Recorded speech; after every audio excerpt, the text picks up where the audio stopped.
રાજુભાઈ ચોટલિયા અમે 40-45 વર્ષથી રહી છીએ. અમને કઈ પાણી કઈ આવતું નથી. ઉપર આવે પાણી આવે છે, નીચે આવે છે. નીચે વાળાને મકાન આપ્યા છે તો એ લોકો પાછા રહેવા આવતા રહ્યા. કેટલા મકાનની નોટિસ આપવામાં આવી છે અને કેટલા રહેવાસીઓ અહીંયા રહે છે? રહેવાસી તો હવે કોંડાળામાં તારે બાજુ સાહેબ પેલા નોટિસમાં શું લખ્યું છે? નોટિસમાં પાડવાનું, મકાન પાડવાનું. એ લોકોને તો એ લોકોને ખ્યાલ હોય શું કામ પાડવાના હોય.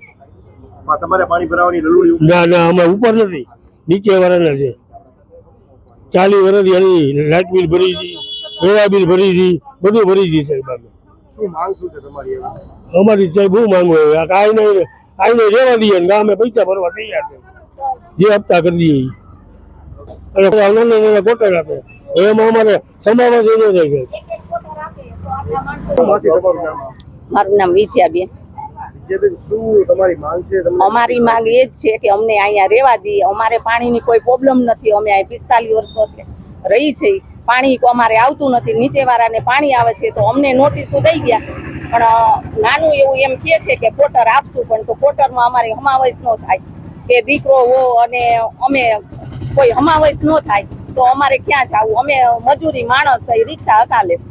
હવે ચોમાસું નજીક છે ત્યારે તમને એવું કહેવામાં આવ્યું છે નોટિસમાં કે આ પ્રી મોન્સૂનની કામગીરી લઈને તમારું દબાણ હટાવવામાં આવશે. ના, એવું નથી. પાણી ભરાય છે? અમારે પાણી ભરાતું નથી એટલે અમને નોટિસો દઈને વયા ગયા છે. તો અમારે શું કરવું એમ? એટલે ફડફડાટ તો બધાને ઉપડ્યો જ છે.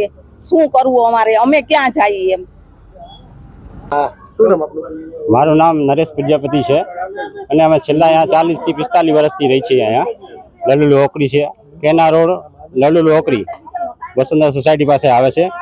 જે દુનિયા વસુંધરા સોસાયટી બની છે તે દુનિયા અમને તકલીફ છે. આ પાડવાની નોટિસ આવે છે દર ફેરે 2-3 મહિને આવે છે.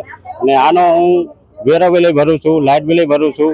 મારે સરકારની એવી અપીલ છે કે આનું જંત્રી પ્રમાણે મારું એ મકાન કાયદેસર કરી નાખે. જંત્રી જે થાય એ હું દેવા તૈયાર છું બધે. અને અહીંયા અમારો કોઈ જાતનું પાણી આવતું નથી અને આ બધું દબાણ કરે છે તો એ ન કરે છે. આપણી સરકારની એવી અપીલ છે. ઉલ્લેખ છે કે તમારું ઢોકળા ઉપર દબાણ છે એટલે તમારી નોટિસ પાઠવવામાં આવી છે વરસાદની પ્રી મોન્સૂનની કામગીરીને લઈને. અમારે સાહેબ એવું કઈ પાણી અહીંયા આવતું નથી અને અમને એવું ન આપે તો વધારે સારું.